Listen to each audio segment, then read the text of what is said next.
The air in the St. Jude's Metropolitan ER is a thick soup of controlled panic. It smells of antiseptic, stale coffee, and the faint metallic tang of blood. Monitors beep in a frantic, discordant symphony, each one a fragile tether to a life hanging in the balance. People rush, gurneys rattle, and voices, sharp with urgency, cut through the din. It is a place of constant motion, a river of human misery and desperate hope flowing through sterile, white halls. And in the middle of this churning river stands Nurse Clara Miller, a stone in the current. She moves with a slowness that feels like a deliberate act of defiance against the chaos. Her shoulders are perpetually slumped, her eyes fixed on the floor, her light brown hair always falling just so to cover the faint, silvery scar that kisses her right temple. To the other nurses and doctors, she is an enigma, a frustration, a ghost in blue scrubs. Slow Clara, they call her in whispers when they think she can't hear. Clumsy Clara. She fumbles with IV bags. She drops charts. Her hands, when drawing blood, sometimes possess a tremor that makes patients nervous. She has been at St. Jude's for 6 months, and in that time, she has perfected the art of being invisible, of taking up as little space as humanly possible. She does the menial tasks no one else wants: restocking supply closets, cleaning up spills, dealing with the paperwork that piles up like snowdrifts. She seeks a quiet life, a place where the loudest sound is the hum of a vending machine, not the scream of a siren. Her peace, fragile as it is, shatters the moment Dr. Alistair Finch strides into the emergency department. He doesn't walk, he makes an entrance. At 6'2", with a mane of silver hair that looks professionally styled even at 3 a.m., and scrubs so perfectly tailored they might as well be a tuxedo, he is less a doctor and more a deity, gracing mortals with his presence. He is the chief of trauma surgery, a man whose skill with a scalpel is matched only by the cruelty of his tongue. He spots Clara instantly, his eyes scanning the floor like a hawk seeking its prey. She is trying to organize a tray of instruments, her movements hesitant. A clamp slips from her uncertain fingers and clatters onto the linoleum floor. The sound, though small, seems to echo in the sudden silence that follows Finch's arrival. "Miller," Finch's voice booms, laced with a theatrical sigh. "Is it physically possible for you to complete a single task without error?" Clara flinches, her head bowing lower. She bends to retrieve the clamp, her face burning with shame. A few of the junior residents, eager to stay in Finch's good graces, snicker. Anna, a young nurse who had shown Clara kindness on her first day, busies herself with a patient's chart, her jaw tight with second-hand embarrassment. "I'm sorry, doctor," Clara whispers, her voice barely audible. The words are a reflex, a shield she has used 1,000 times. Finch plucks a chart from a nearby rack and taps it impatiently against his thigh. Sorry doesn't recalibrate a multi-million-dollar imaging machine or unlacerate a patient's liver, nurse. Competence is the only currency that matters here, and you, my dear, appear to be bankrupt. He leans in, lowering his voice to a conspiratorial growl that is somehow more humiliating than his public shouting. Perhaps a career in something less demanding? Filing? Basket weaving? He smiles, a flash of predatory white teeth, then turns his attention to a more senior doctor, dismissing Clara as if she were a piece of faulty equipment. She stands there for a moment, clutching the cold metal clamp, the laughter of the sycophants ringing in her ears. She feels the familiar throb of the old scar on her temple, a phantom pain from a life she fought so hard to bury. She takes a slow, steadying breath, pushes the anger and the memories down, and gets back to her work. She is a ghost. Ghosts don't fight back. The day wears on, a monotonous blur of minor injuries and administrative tasks. Clara keeps her head down, her movements small and contained. She changes linens, takes vitals on stable patients, and restocks the gauze in every single trauma bay. She works through her lunch break, not out of diligence, but because the quiet solitude of an empty supply closet is preferable to the forced pleasantries of the staff room. She just wants the shift to end. She just wants to go home to her small, empty apartment, where the only demands are from her wilting houseplant. The universe, however, has other plans. The automatic doors to the ambulance bay burst open with a pneumatic hiss, admitting a blast of cold night air and a team of frantic paramedics. They are wrestling with a gurney, their faces grim. "John Doe," the lead paramedic shouts. "Pulled from the North River. Multiple GSWs. Profound hypothermia. Pulse is thready and faint." The man on the gurney is a mess. Soaked, covered in mud and river grime. He looks like a vagrant who met a terrible end. His clothes are torn. His face is obscured by matted hair. But it's the wounds that draw the eye. There are at least 3 visible, dark holes weeping blood onto the white sheets.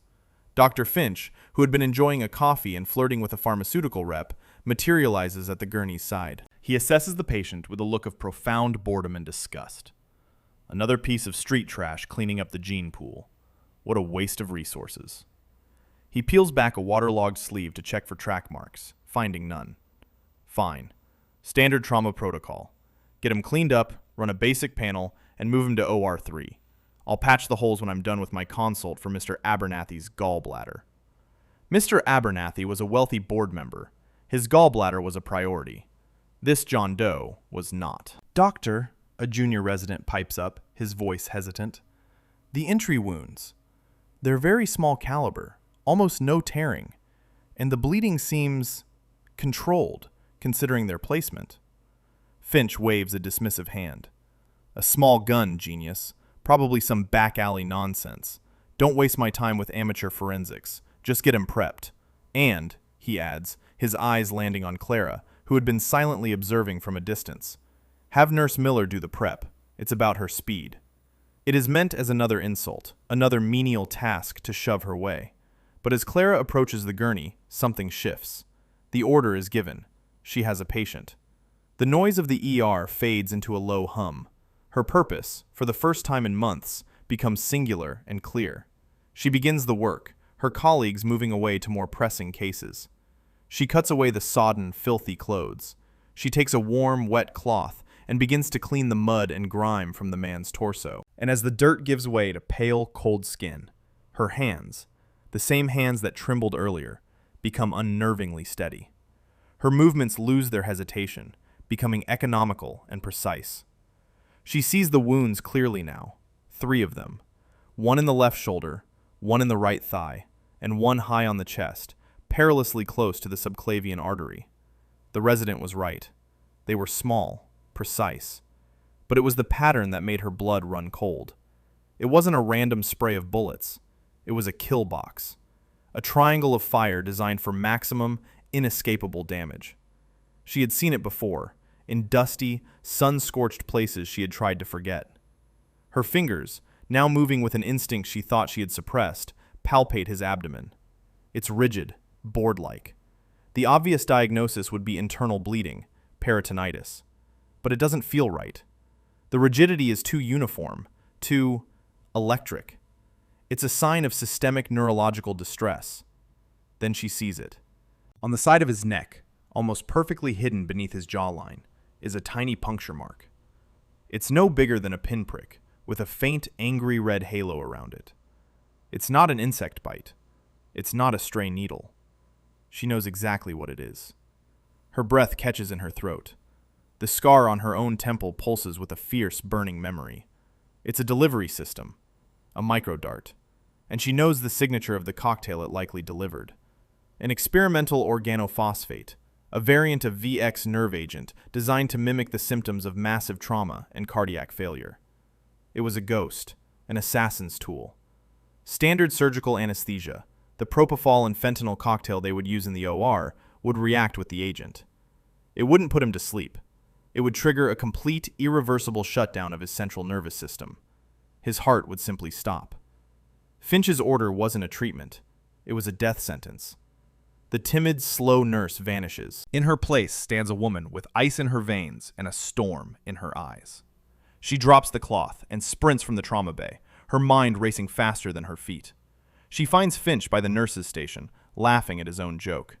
"Dr. Finch!" Her voice is sharp, clear, and loud. It doesn't sound like Clara Miller. Heads turn. Finch's smile falters, replaced by annoyance. "What is it now, Miller? Did you forget how to use soap?" "The John Doe," she says, her words coming fast and clipped. "We can't take him to surgery. He's been poisoned." A beat of silence. Then, Finch throws his head back and laughs. It's a cruel, booming sound that fills the space. "Poisoned? Nurse Miller, Have you been reading mystery novels on your shift? He has 3 bullet holes in him. The cause of his distress is not exactly a state secret. You don't understand, she presses, stepping closer. It's a nerve agent, a binary compound.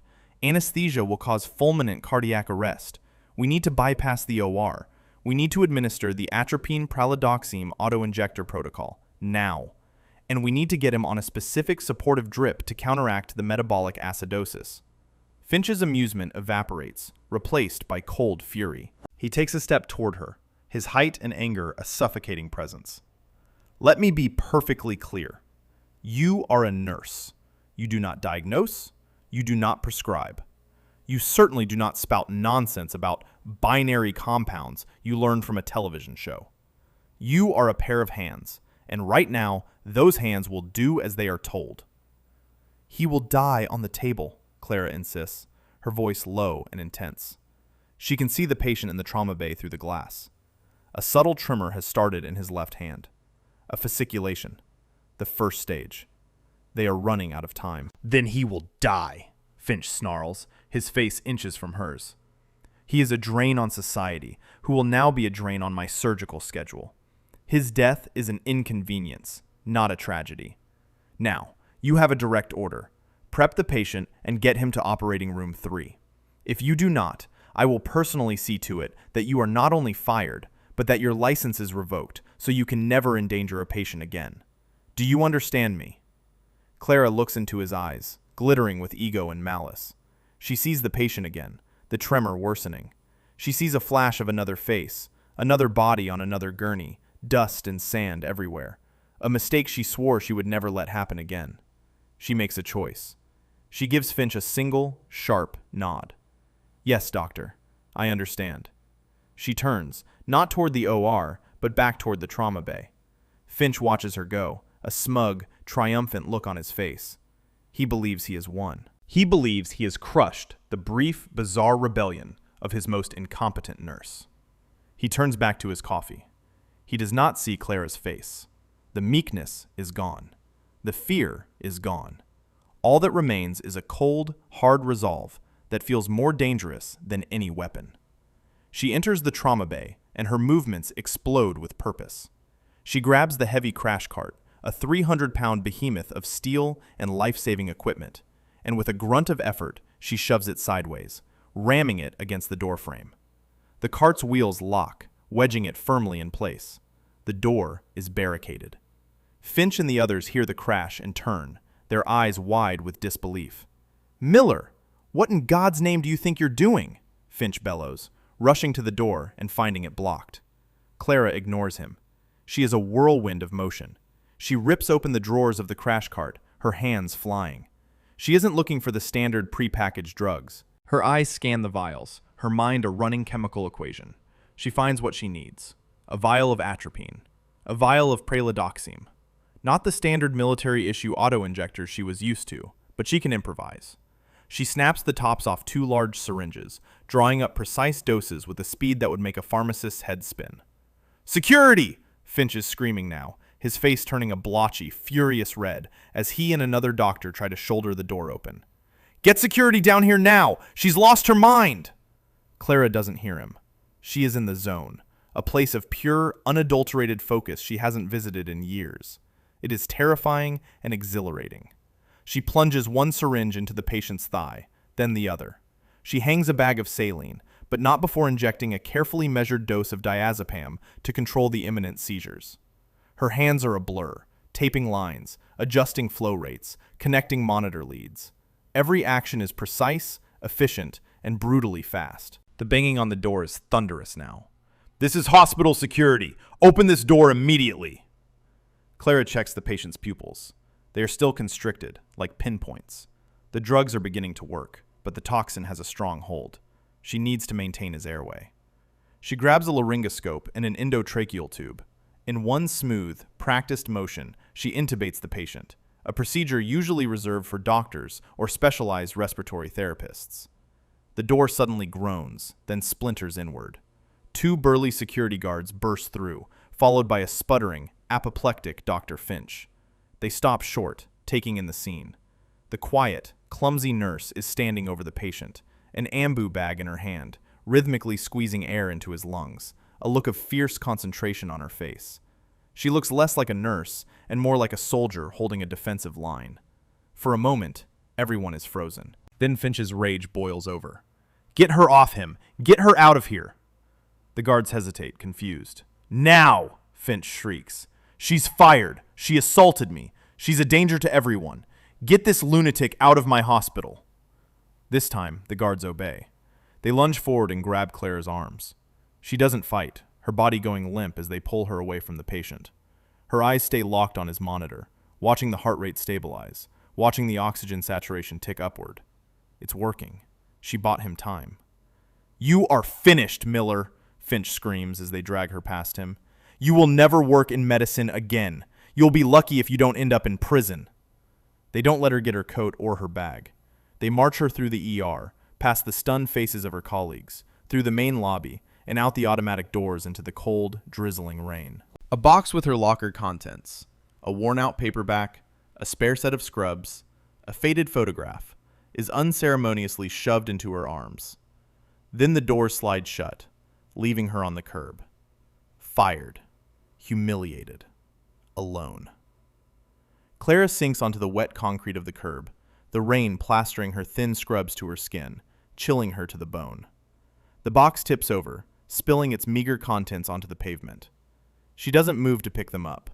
She just sits there, staring at the darkened windows of the hospital, the sounds of her public degradation echoing in her head. The ghost had tried to become solid, and she had been exorcised for it. A wave of despair, cold and heavy, washes over her. She had failed. She had saved the man, for now, but she had lost everything else. It is then that she hears the sound, a low, deep thumping that seems to vibrate in her chest. It grows louder, closer, a rhythmic whump, whump, whump that drowns out the city traffic. It's not thunder. It's the sound of rotor blades. Multiple rotor blades. She looks up. Dropping out of the low, dark clouds are two helicopters. They are sleek, black, and utterly devoid of any markings. They are not news choppers. They are not police. They are military, and they are moving with a terrifying speed and purpose. With a final, deafening roar of their engines, they descend, not on the hospital's rooftop helipad, but directly onto the 6-lane avenue in front of the main entrance. The first MH-60 Blackhawk touches down with barely a shudder, its rotors kicking up a hurricane of wind and rain that sends trash cans tumbling and forces pedestrians to cower. Cars screech to a halt, horns blaring in confusion and panic. Before the skids have even fully settled, thick ropes drop from the open side doors, and figures in black tactical gear rappel to the ground. They move with the fluid, lethal grace of predators, forming a perimeter, their weapons held low and ready. The door of the second helicopter slides open, and a man steps out. He is tall and ramrod straight, wearing a decorated army dress uniform that seems impervious to the rain. Stars glittered on his shoulders, but it was the cold, hard fury in his eyes that commanded attention. He is a colonel, and he is on a mission. He strides past the barricade of stunned cars, past the gaping hospital security guards at the entrance, and into the ER lobby. The chaos inside dwindles to a shocked silence. Doctors and nurses freeze, their eyes wide.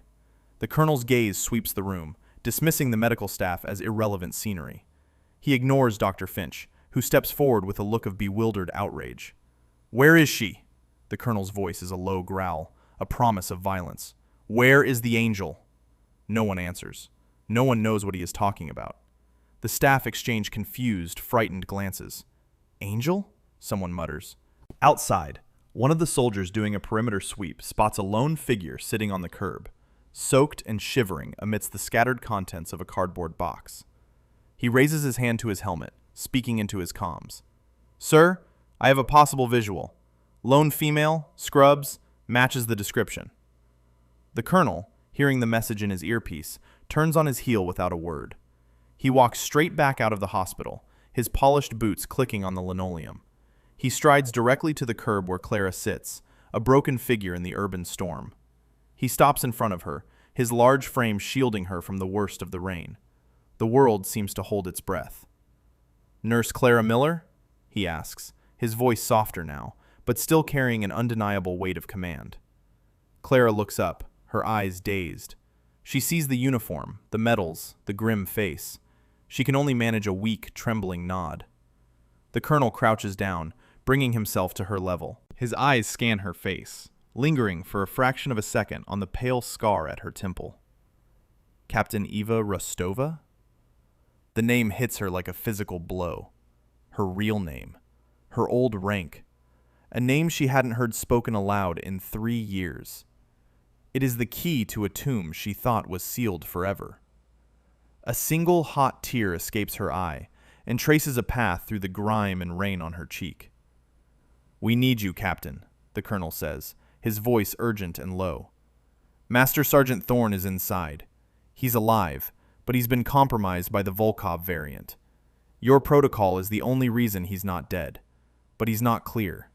You're the only one who knows the debridement procedure, the only one in the world." Master Sergeant Thorne. Matthew. The man on the gurney. The face she saw in her flashbacks. It was him. Something inside Clara, something that had been dormant and broken, snaps into place. The despair is burned away by a sudden, white-hot surge of adrenaline and purpose. The timid nurse, Clara Miller, dies right there on that wet curb. Captain Eva Rustova, flight surgeon, warrior, survivor, is reborn in the storm. She stands up. Her movements are no longer slow or hesitant. They are sharp, decisive. She meets the colonel's gaze, and for the first time, he sees not a victim, but a fellow soldier. "Let's go to work," she says. Flanked by the colonel and 2 armed soldiers, Eva walks back into the hospital she was just thrown out of. Her stride is confident, her back straight, her eyes fixed forward. The ER staff stares, their mouths agape. They are looking at Clara Miller's body, but the woman inside it is a stranger. Dr. Finch, his face a mask of confusion and rage, steps forward to intercept them. "What is the meaning of this? I am the chief of surgery here. You cannot just—" The colonel cuts him off with a look so cold it could freeze fire. "You are relieved of command of this facility, doctor," he says, his voice dangerously quiet. "Your incompetence and ego have jeopardized a Tier 1 national security asset. From this moment on, Captain Rustova is in command of all medical decisions regarding that patient. You will give her anything she requires, or you will be charged with obstruction of a federal operation." Finch's jaw works silently. His face drains of all color. Her? She's a nurse. A clumsy, insubordinate, mentally unstable nurse I just fired. Eva stops directly in front of him. She looks him dead in the eye, and the timid woman he had bullied for 6 months is nowhere to be found. Her voice is like ice, sharp and unforgiving. "And you're a preening charlatan who almost murdered my soldier because you couldn't be bothered to look past his dirty clothes. Now get out of my way." She doesn't wait for a response. She pushes past him, the soldiers following in her wake, leaving a stunned and humiliated Dr. Finch standing alone in the center of the room, the entire hospital his witness. Eva enters the trauma bay. Anna, the young nurse, is there, trying her best to keep the patient stable, her face pale with fear. She looks up as Eva enters. "Clara? What's happening?" "It's Captain Rustova," Eva corrects her gently but firmly. "And you're going to help me save his life." She immediately gets to work. He's stable for now, but the atropine is a stopgap. The toxin is bonded to his adipose tissue, primarily around the wound tracks. It needs to be surgically debrided. We need an OR, now. "They're taking him to OR 3, Anna says. "Finch's original order." "No," Eva counters immediately. "Finch might try something, and that OR isn't equipped for this. We need OR 7. It has the advanced spectroscopic imaging I need." She turns to one of the colonel's soldiers. "Secure OR 7. No one in or out without my direct authorization." The soldier nods. "Yes, ma'am." As they begin to move the gurney, the colonel pulls Eva aside. "There's more, Captain. Thorne wasn't just running. He was carrying intel. A microdrive with the entire chemical breakdown of the Volkov variant, its manufacturing process, and the identities of its creators. It's surgically implanted in his calf." Eva's eyes narrow. So this wasn't just an assassination. It was an intel grab. "Exactly. And it gets worse," the colonel continues, his voice grim. "My team just got a preliminary background check on your former boss. Dr. Finch has over $2 million in gambling debts to a holding company with known ties to the Volkov syndicate. We believe he was paid to ensure Thorne died on the table. The pieces click into place. Finch wasn't just arrogant, he was a traitor. His dismissal of the patient, his refusal to listen, his rage at her defiance, it was all a cover. He needed Thorne dead, and Eva had single-handedly ruined his plan. He knows, Eva says, her voice low. He knows the asset is still alive, and he knows we're onto him. He's cornered. The words are barely out of her mouth when a deep, resonant boom shakes the entire floor. The lights flicker violently, then die, plunging the ER into a terrifying darkness, broken only by the flashing red of the emergency exit signs and the battery-powered monitors. A second later, the backup generators kick in, casting the room in a dim, eerie twilight. Screams erupt from down the hall. The air fills with the smell of smoke and dust. "What was that?" Anna cries out. Eva's training kicks in. She can feel the direction of the blast, the surgical wing. "It's Finch," she says, her voice calm amidst the rising panic. "He's trying to create chaos, trying to kill Thorne in the confusion, or maybe just bury his own crimes." The colonel is already on his comms, shouting orders. "All teams, tactical alert. We have a hostile action, internal. Lock down the floor." A panicked doctor runs in from the hallway, his face covered in soot. "Explosion in the sublevel. It hit a generator room right below the pre-op ward. The ceiling collapsed. We have mass casualties." The ER, already a place of controlled chaos, descends into pure bedlam. Wounded staff members, patients from the affected ward, stumble in, bleeding, burned, and terrified. The system is instantly overwhelmed. The few doctors on duty are panicking, running in circles, unsure where to even begin. The colonel looks at Eva, his face a mask of grim resolve. The mission was to save Thorne. But now... "Captain, your orders." Eva surveys the scene. The moaning, the crying, the blood. It's a battlefield, and she is its commander. The fear, the hesitation, the desire to hide, it's all gone, burned away by the fire of necessity. "This is now a MASH unit," she declares, her voice cutting through the panic like a diamond drill. "We are not moving anyone. We do damage control right here, right now." She points to Anna. "Nurse, get me every suture kit, every chest tube, and every unit of O-neg blood you can find. Pilot right here." She points to a clean central spot on the floor. She points to two residents who are standing frozen in shock. "You two, you're my runners. You bring me patients. Most critical first.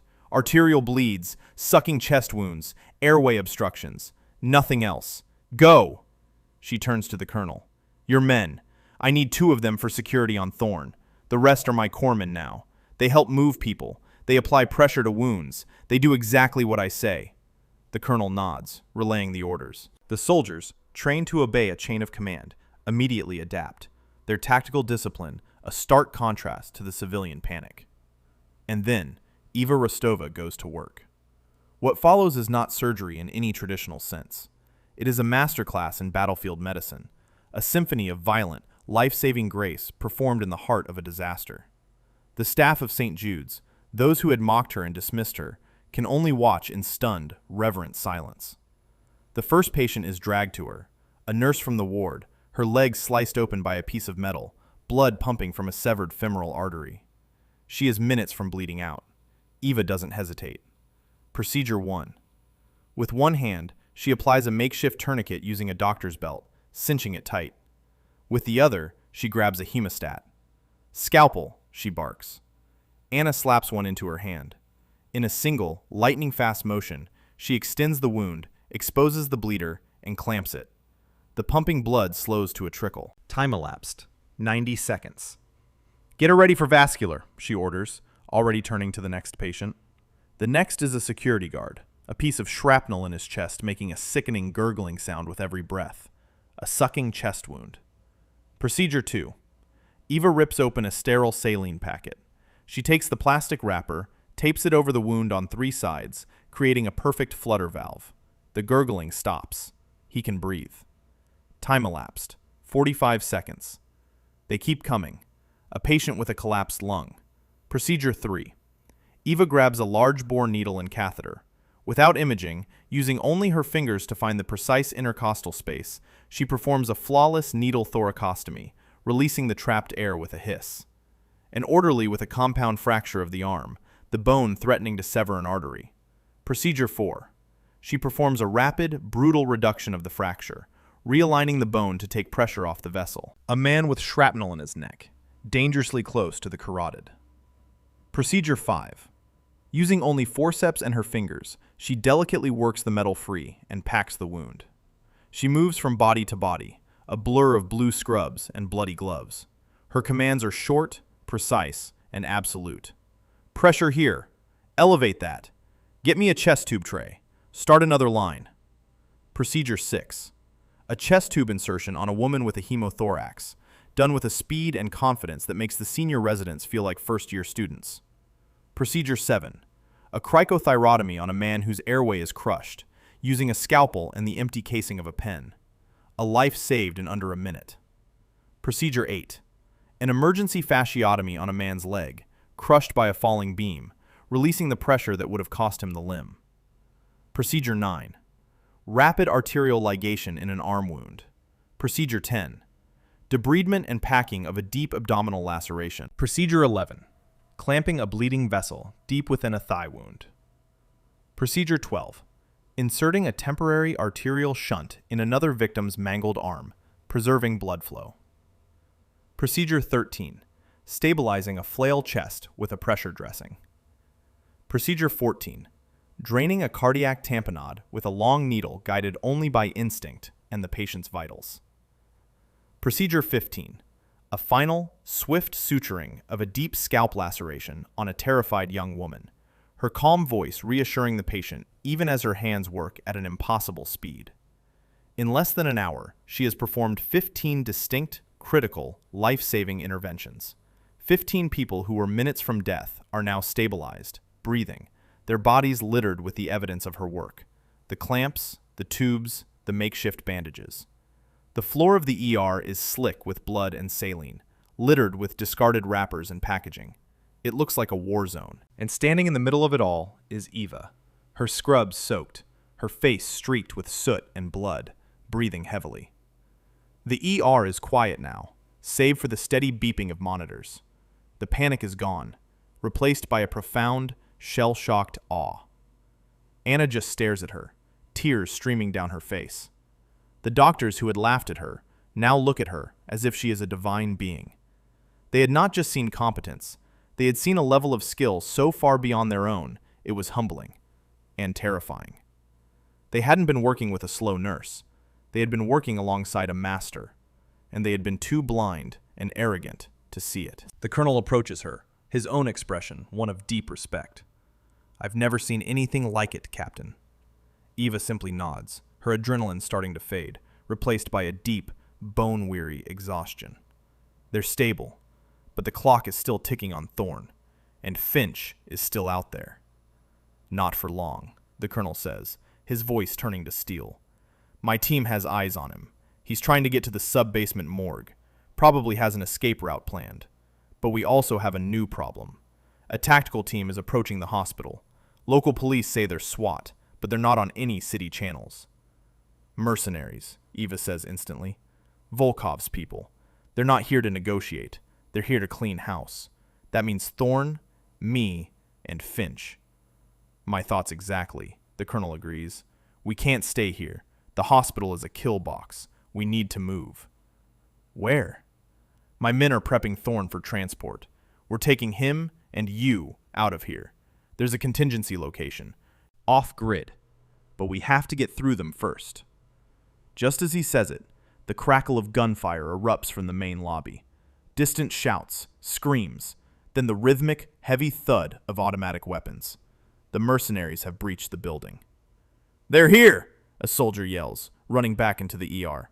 "Dressed as SWAT, heavy body armor, full auto."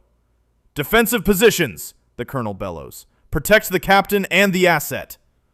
The soldiers form a tight perimeter around Eva and Thorne's gurney. The firefight grows louder, closer. Bullets begin to rip through the walls of the ER, shattering glass and punching holes in equipment. The hospital has become a war zone. Eva lies flat on the floor, covering Thorne's body with her own. The sounds of combat, a deafening, terrifyingly familiar roar. "We're pinned down," the colonel shouts over the din. "We need another way out. Captain, you know this hospital better than we do. Is there another way to the morgue? It has reinforced walls. Only one main entry point. We can make a stand there." Eva's mind races, picturing the hospital blueprints she was forced to memorize during her orientation. "Yes," she yells back. "The old service corridors. They're not on most maps. They connect the back of the ER to the pathology wing. It's a straight shot to the morgue." "Lead the way," the colonel orders. With 2 soldiers providing cover fire, Eva, the colonel, and the rest of the team push Thorne's gurney through a back door and into a dark, dusty service hallway. The air is thick and still. The sounds of the firefight become slightly muffled. They move quickly, their footsteps echoing in the narrow space. They reach the pathology wing without incident. The area is deserted, abandoned in the chaos. The entrance to the morgue is a heavy, stainless steel door. The soldiers shove it open, and they pour inside, quickly wheeling Thorne to the far corner before setting up defensive positions by the entrance. The morgue is cold, sterile, and silent. Rows of refrigerated lockers line one wall. It is a room of the dead, and for a moment, it feels like their tomb. Thorne, who has been drifting in and out of consciousness, opens his eyes. They are clear for the first time.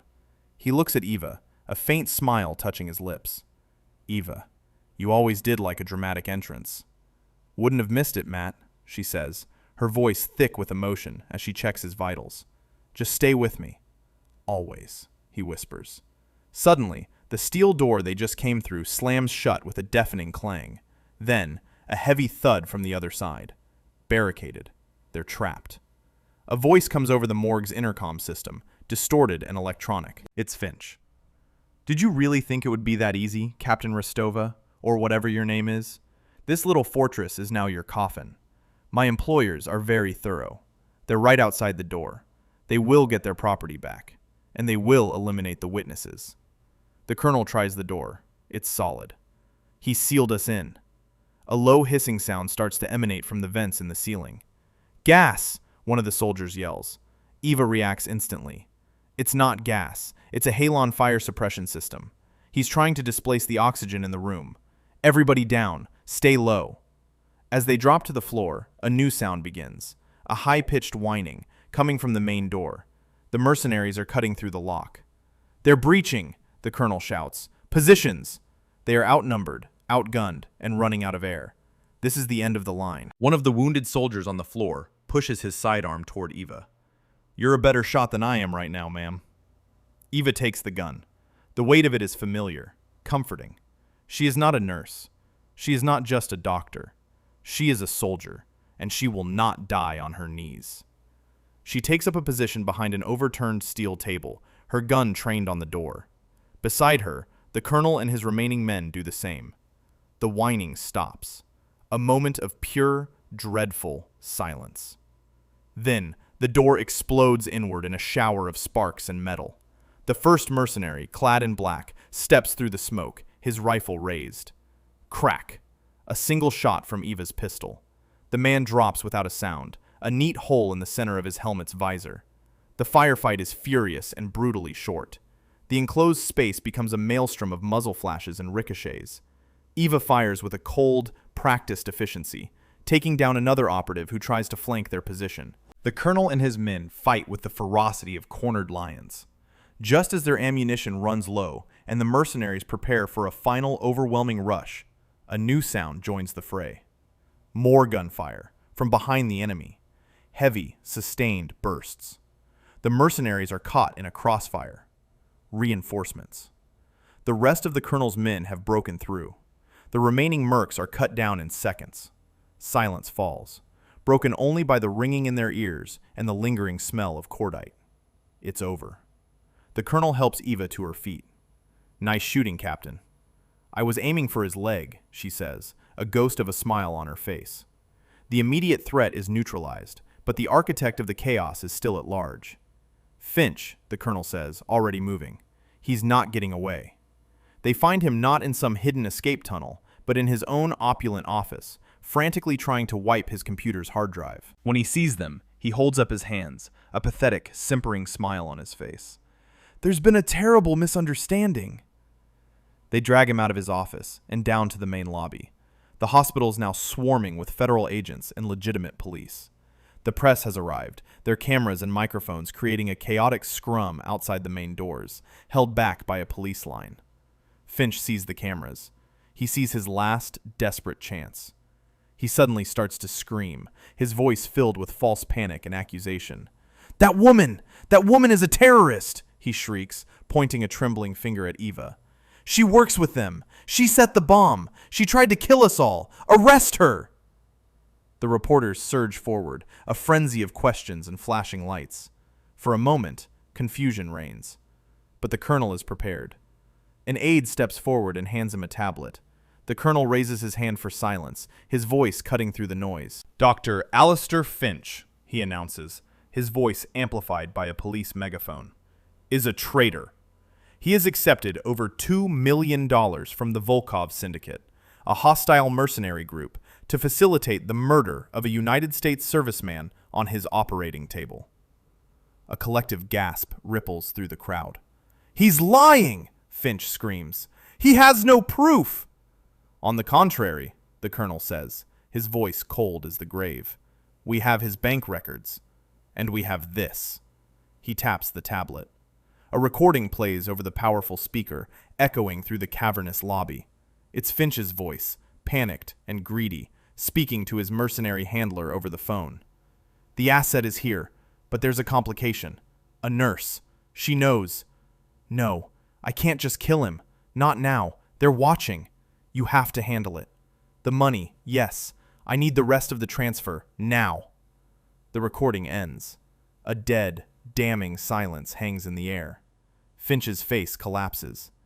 The arrogance, the pride, it all drains away, leaving behind the hollow shell of a terrified, guilty man. He opens his mouth, but only a choked sob comes out. It's a deep fake! It's a lie! He weeps as two federal agents snap handcuffs on his wrists. He struggles, his expensive suit tearing. I am the chief of surgery. I save lives. I am a god. He continues to scream and cry about his innocence, a pathetic, broken figure, as they drag him out of the hospital and into the flashing lights of the police cars. The cameras capture every humiliating second of his downfall. With the chaos finally subsiding, the colonel turns to the press and the assembled hospital staff. He puts a hand on Eva's shoulder. This woman, he says, his voice ringing with pride, is not a terrorist.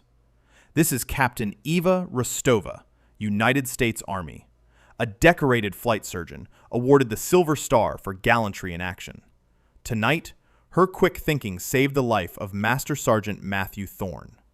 Then, during the attack perpetrated by Dr. Finch's co-conspirators, she took command of a crisis and single-handedly performed life-saving interventions on 15 victims.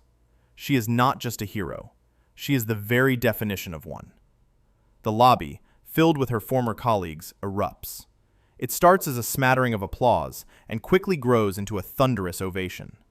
The nurses and doctors who once called her Slow Clara now cheer for Captain Rustova, their faces a mixture of shame and awe. The hospital administrator, who had allowed Finch's reign of terror to continue unchecked, rushes forward to try and shake her hand, but Eva simply looks through him as if he isn't there. Anna pushes through the crowd and throws her arms around Eva in a fierce hug. I knew it, she whispers, tears in her eyes. I knew there was more to you. Later, in a quiet, secure room, Eva sits by Thorne's bedside. He's stable, the toxin fully neutralized, the microdrive recovered. The colonel enters the room. The Army doesn't want to lose you again, Captain, he says, his tone formal, but his eyes warm. After you left, some of us pushed for a change, a new kind of unit, a rapid deployment surgical team that goes in with the operators. Medics who are also warriors. We call it JSOC Med. He pauses, letting the words sink in. It's a command position. You'd be building it from the ground up, writing the protocols, choosing the team. No more hiding in quiet hospitals. No more pretending to be someone you're not. Eva looks at Thorne. He manages a weak but genuine smile and gives her a slight nod. She looks back at the colonel. The weight of the last 3 years, the burden of the timid ghost she had forced herself to become, lifts from her shoulders. The scar on her temple no longer feels like something to hide. It feels like a medal. "I accept, sir," she says, her voice clear and strong. The final scene is not in the hospital. It is on the tarmac, the sun just beginning to rise. The 2 Black Hawk helicopters wait, their rotors spinning in a slow, powerful rhythm. Eva, no longer in scrubs, wears a military flight suit. She walks with a confident stride, her head held high, beside Thorne's gurney as they load him carefully into one of the helicopters. She climbs in after him, taking a seat by the open door. She looks back one last time at the sprawling, ugly building of St. Jude's Metropolitan Hospital. It was a prison she had built for herself, and now she was free. As the helicopter lifts off, the wind whipping through her hair, she doesn't turn away from it. She looks forward, into the dawn of a new day, into the sky, into her future. Captain Eva Rustova was going home. We really hope you enjoyed this educational piece of content, and hope that you could understand the moral lessons behind it. The story of Captain Eva Rustova teaches us a powerful lesson about judging others. People who appear quiet or unassuming on the surface may possess incredible strength, skill, and courage hidden within. It reminds us that true character is not defined by status or how loudly someone speaks, but by their actions in times of crisis. Arrogance and ego, as shown by Dr. Finch, can lead to catastrophic failure, while humility and quiet competence can save lives. It's a classic tale of never judging a book by its cover, and that doing the right thing, even when it costs you everything, is the ultimate measure of a hero. What would you have done if you were in Clara's shoes? Would you have defied a direct order from your boss to save a stranger's life, even if it meant getting fired? Let me know in the comments below. And if you enjoyed this story, make sure to smash that like button and subscribe and hit the notification bell so you never miss an upload. Have a nice rest of your day.